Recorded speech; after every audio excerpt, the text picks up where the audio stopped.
Hello, everybody. I'm Sven Ringling, SAP HCM Solution Advisor at Orbis People in Germany.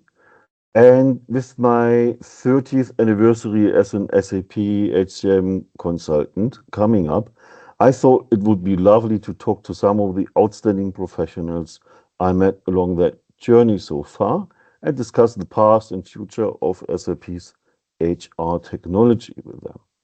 And this is my very first session. So thank you very much to my first guest for your courage to join me as the guinea pig. Um, yeah, please say hello to Rinky Karthik. Thanks a lot for coming. Absolutely. Thank you, Sven. And I think it's my honor to be your first guest. And congratulations on the 3 decades of SAP HR ecosystem. Hey, everyone. So I'm Rinky Karthik. I'm a Senior Director, Product Success, responsible for our strategic customer engagement team. We are a very small but mighty team reporting to Office of the Chief Product Officer at SuccessFactors. And I work with some of our key strategic and global customers, helping them with adoption of our innovation solutions, primarily in the talent management and AI area. And yeah, and also, we also talk to them, get their use cases back to product management, product strategy team, making sure if it is after the due validation, it's part of the roadmap. So looking forward to this discussion today, Sven. Yeah, very much so. So you are the person where people can complain or congratulate on the next release, things that are coming up. But I think it's great you say you engage with customers. You're not sitting in an ivory tower deciding what to do, but you really know what's happening out there. And I think that will also make this conversation very, very interesting. Um, well, Rinky, I understand you are not a stranger to this kind of formats because you actually do run your own podcast on talent technology. Is that correct? Yes, it was a dream. What I wanted to do for last few years, I finally started my own podcast, The Talent Alchemy, and I have a page in LinkedIn. I focus on a lot of talent and skills related content, Hmm? our partner skills ecosystem too. And we did a release roundtable. I'm looking forward to host you, Sven, in the next one. But yes, it's primarily talent focused. We talk a lot about SAP SuccessFactors, the current system, the innovations, and also a lot of thought leadership, where how the skills world is evolving. So I'm really thankful I was able to do this. It's not too late. I have my older daughter, she's going to college this year. I mean, she was keeping me busy all this time, and now I get some free time. So I get to invest that in this podcast. Okay, so great things come out from kids going to college. Yeah, Yes. thanks a lot. I will take a link and put it in the comment. I was Yeah. just thinking the other day, actually, how did we meet? We've had some or a lot of interaction like in the last few years through the SuccessFactors Confident group, but I think we both know the history goes further, but I don't know exactly how far. Y- Yeah, I don't know the exact timeline, Sven, but I've known you since our SAP on-prem days, the ERP days. I believe we were part of that SDN network, but you were right. Ever since we established the Success Factors Confident program, I think the interaction has been more frequent. Absolutely, yeah. No, that, and I'm really glad about that. And I'm glad about having you on this call now. And as we've been talking about the past and when we met, maybe let's start there. Let's jump into the discussion. Talent management in the like 30 years ago when I started, and even though you're much younger, you also have quite a history in SAP HR, right? Yeah. Um, so initially, those talent systems on R3, what problem were they actually meant to solve? Was it the same idea as today?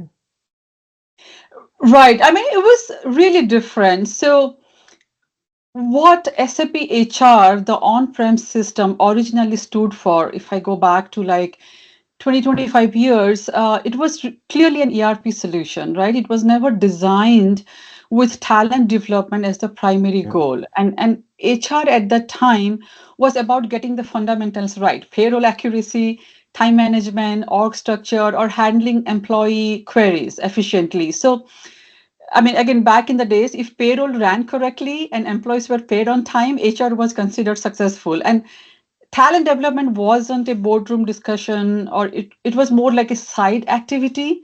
It were not, and talent conversation were not front and center. So development existed, but it was just the yearly promotion. It was decided based on maybe, the decision of the manager. We didn't know the rhyme and reason back then, but it wasn't the business priority it is today.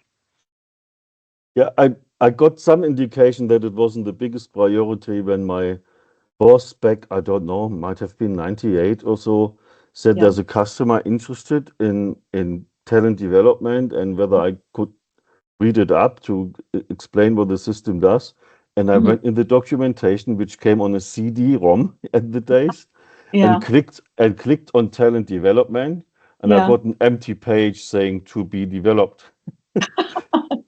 Interesting. Yeah. Uh, And if you think about, right, back then HR was largely operational. I mean, it was transactional by design because that's how the R3 system or the ERP system was built. And I mean, they were built to scale administration, not to personalize development. And we didn't talk yeah, about even employee experience, skills, or internal mobility.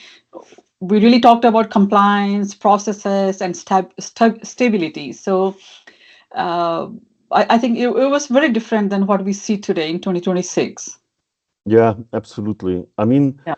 at the very early days, there wasn't even any employees logging in, right? There was no self-service. I think I did my very first self-service project the end of 1999, and that was with the Internet Transaction Server, and it was very clunky. And even there was no, people could maybe look at their payslip or something like Yeah. that. And Yeah. so, what do you think? When was there any kind of mindset shift? When was that coming where people were asking for more from their system? Um, so I'll talk a bit about SAP HR still. So if you think Yeah, about SAP HR, like you said, there used to be a module. We used to call it personnel development, if you yeah, remember, PD, right? There was PA, personnel administration, and there was PD. So SAP actually introduced this personnel development quite early. I mean, it was a bold idea. And back then, if you remember, we used to capture qualification, yeah, appraisals, and even career aspirations. So conceptually, it was saying people don't just work here, they grow here. But I think the mindset was missing, the mindset of the leadership team or the company. Um, so I would say PD was ahead of time, but it was very limited and it never took off. But the mindset shift, I think it happened around that 20 between 2011 to 2015, that time frame, where we saw a real shift happened when a lot of organizations started realizing that jobs changes faster than job descriptions. And around the same time, a lot of cloud solutions were a huge catalyst.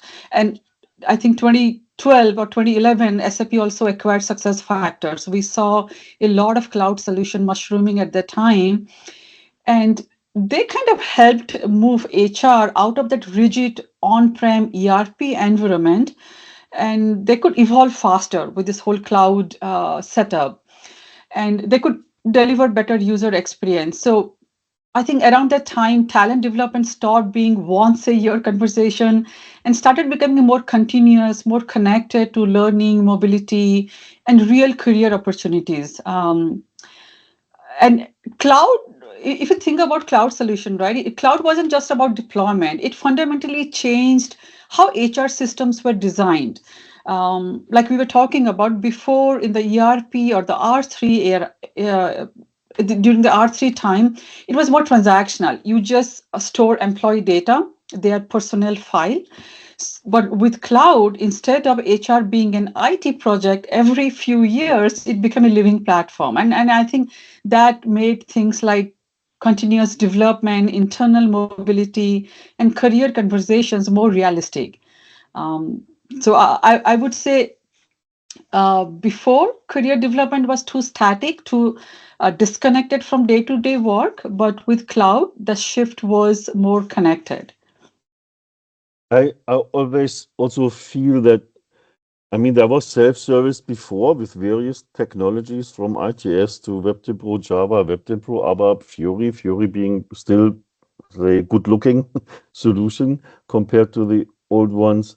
But it was always like a bolt-on. The solution was not designed for it. And then the cloud solutions like SuccessFactors they were designed with basically the web browser as a UI in mind, and basically the main access, and made it much more, much easier for employees to log in themselves to their own stuff. And I Yeah, always remember that old slogan from the British Labour Party. I don't know which election it was, but I think it applied very well, for the many, not the few. So I think the old system was designed for the HR department, and SuccessFactors was designed for the whole workforce and just brings absolutely. everybody on. And I think that probably made a difference. So it's a mindset change, but also there was the technology to support it, right? Yeah, yeah, absolutely. And when we talk about, like you said, SAP success factors also today, we are no longer talking about just managing that employee data. We're talking about understanding people, right? Their skills, their potential, and how they can move and grow within the organization. So that's completely different philosophy from traditional ERP HR. Absolutely. Yeah. So as you say that it's there was technology making changes, but it was also expectations that Yeah. changed over Yeah. time. Yeah. Uh, I think the entire skills discussion, that the skills really changed the game. Yeah. Yeah. I think they gave HR a way to move beyond that static job architectures. Instead of asking what role you are in, now we can actually ask our people, what can you do? And what could you do next? And how your skills or how your potential can be utilized, not in the same career path that you are in, but across the organization. So the shift makes talent development actionable. It's not just theoretical. Yeah. And skills is a good topic. I do remember very early discussions with Mhm. customers. It makes sense to have all the people's skills in the system. But there was always the statement, our skills catalog isn't quite ready.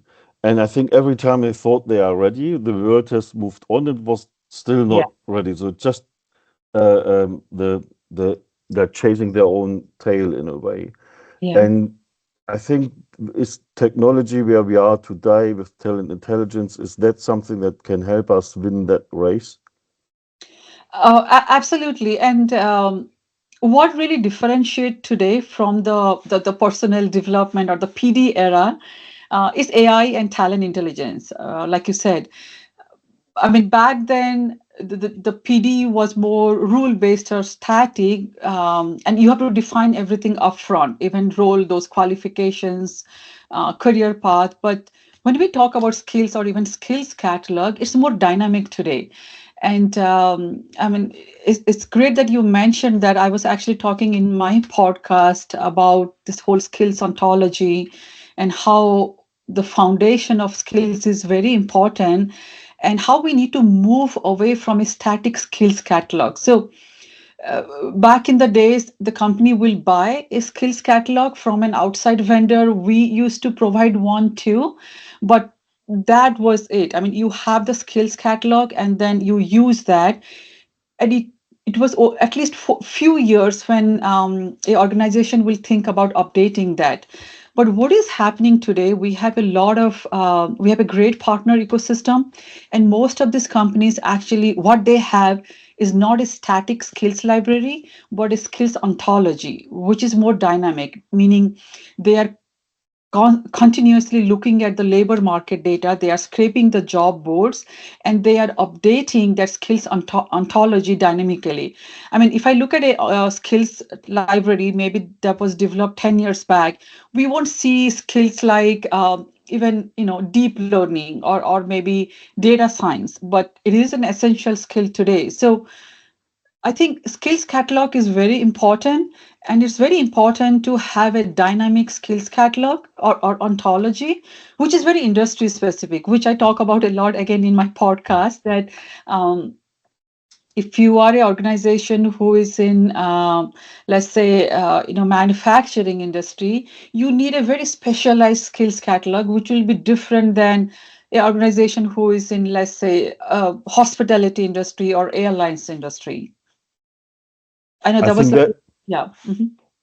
Yeah, I think that that's really an important part. That yeah, it's about the skills that are used in operations, right? On the front line, so to say. I used to have conversations with like head of production who said, yeah, HR can tell me who's speaking English and who can communicate well and all these things, but I need somebody who can work on this machine today and with the latest software. And if I put somebody on the machine who doesn't have the latest skills and we get audited, then we are closed down.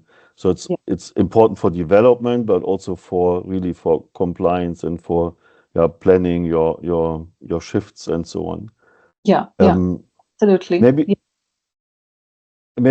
if so, we are talking about the skills catalog or the ontology, as you explained, how to get it.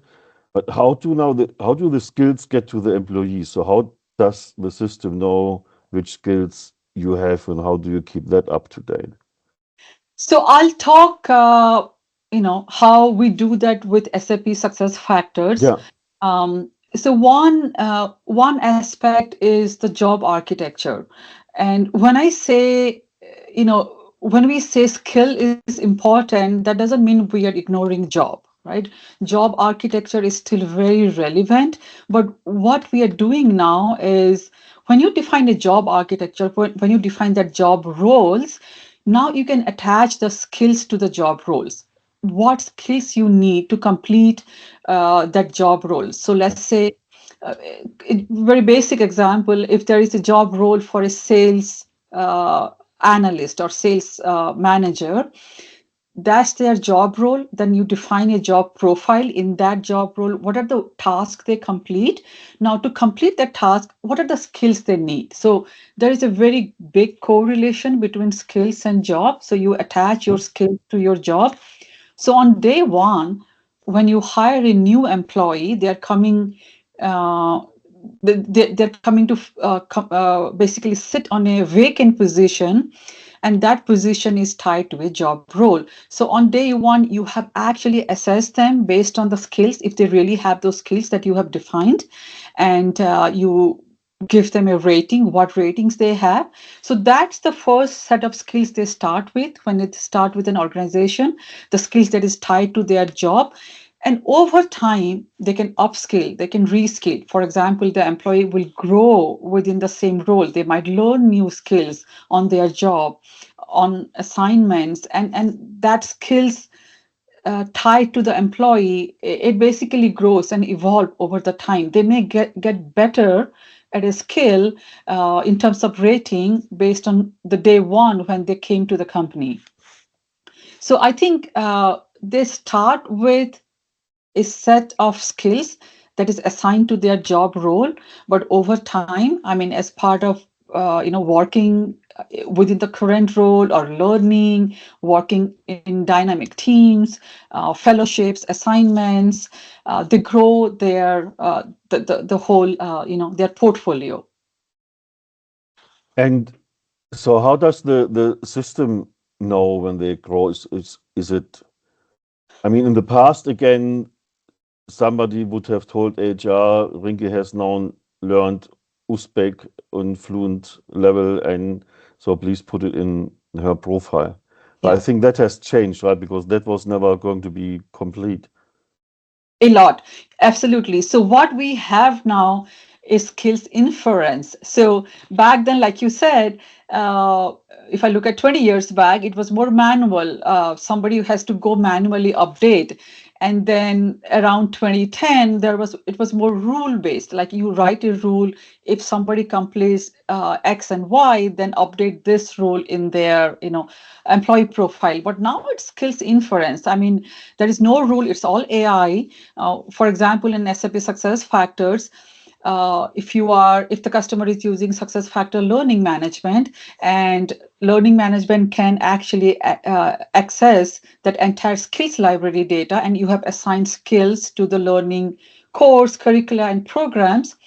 So let's say I'm an employee, I completed a course, and as a learning admin, they have already defined, if somebody completes the course, what are the different skills they will achieve, and including rating. So that information dynamically updates their portfolio. So that's just one aspect. When you complete a learning, you get those skills. Let's say you are working on a small assignment, more like a dynamic team, and you can actually define at the end of that assignment, let's say a 3 months assignment, what are the skills this employee will, achieve, again, with the rating. So there are multiple, I would say, data sources where employee can now update their portfolio, and it is all dynamic. It's all inference. One great example is the continuous performance management. We call it CPM. Hmm. CPM, where as an employee you can receive some feedback, achievements. A feedback can be a peer feedback. For example, somebody said, "Rinky, you did a great job in that." Managing that project, let's say it can be just a unstructured one sentence, and then AI can actually look at that unstructured data, extract anything that looks like a skill, in this case, maybe project management. And that data can be recommended to me in my portfolio as a skill. And I can decide whether I want to add it to my portfolio. And of course, there is like validation and approval process, but it's more dynamic today. So it's AI picks it up, makes sure we don't miss anything and find gaps. But then we have still this human in the loop concept, right? AI is not just doing your skills profile without asking any human, and then yeah, obviously there might then Yeah. be errors in there. Yeah, Makes sense. 100%. Yeah. And if you look at SAP's, our core AI principle, we call it responsible AI and ethical Yeah, AI, meaning we always have that human in the loop present. I mean, most of our AI use cases, AI does most of the manual work, but there is a human in the loop. So it's not yeah, complete takeover. Yeah. makes sense. Yeah, they haven't taken over the world yet. Yeah. Yes. And we are both human, just for everybody to watch. There's no avatar Yeah. Yeah. on on this session. Yeah, and I always say that I mean, we think of AI not as the super villain who is trying to replace HR or employees, but it's the perfect sidekick. Yeah, that Yeah. makes sense. Absolutely. So, but talking about AI, I mean, that's the big topic in IT now. Yeah, you can't pretend not to have heard about Yeah. AI if you are Yeah. anywhere close to IT. And where will it take us in the next few years? And is AI the one big topic, or the other things you see, or will it dominate and change everything? Yeah. If I look ahead, I think the future of HR technology, and if I talk about SAP and success factors in particular, I think it's moving towards something much more intelligent, and agentic, with agents playing a key Hmm. role, and human centric at the same time. I mean, we are entering a phase where system won't just store data or make recommendations, they will actively help orchestrate the work. I think agentic AI will be able to understand the intent, take action across systems, and continuously learn from outcomes. And I think when we talk about agentic AI in HR, we are not talking about replacing people, right? We're talking about an intelligent assistant that can proactively guide employees, managers, and HR teams. So I definitely think agentic AI will play a key role in the next maybe 3 to 5 years. I mean, for example, instead of HR teams manually stitching together insights from performance, learning, and workforce planning, AI agents can surface those options. They can even highlight risk or even suggest actions. I mean, we are doing it already, a bit of it, but you know, uh, while still keeping human in control. Yeah. So, and if I talk about SAP SuccessFactor or similar, HR technology platforms, I think the foundation is already there. We have rich data, we have skills intelligence and integrated processes. So agentic AI can build on that foundation, and it can make the system more proactive, more contextual, and responsive. So I think AI will make HR more human. And to maybe to give an example, I mean, there's already an agent in talent on performance and goals, I think, right, available. So what is that agent going? Just so we have a concrete example and people can have an idea what is an agent doing. Yeah, the performance agent we have today, I mean, it's great. It's that agent actually takes data from different sources. So, for example, you have a performance appraisal form, um, and this agent can take data from different sources and the employee, I'm sorry, not only update those data more dynamically, it's also heavily integrated with Joule. So you can Hmm. invoke the agent with Joule and ask it to do or complete even your performance process. So it's pretty, I would say, easy now, because every employee, I mean, even though we are all working in HR tech space, I mean, every employee always shies away from filling out those performance forms at the end of the year. So I think this agent will help a lot in that aspect, and the best thing is it works with Joule.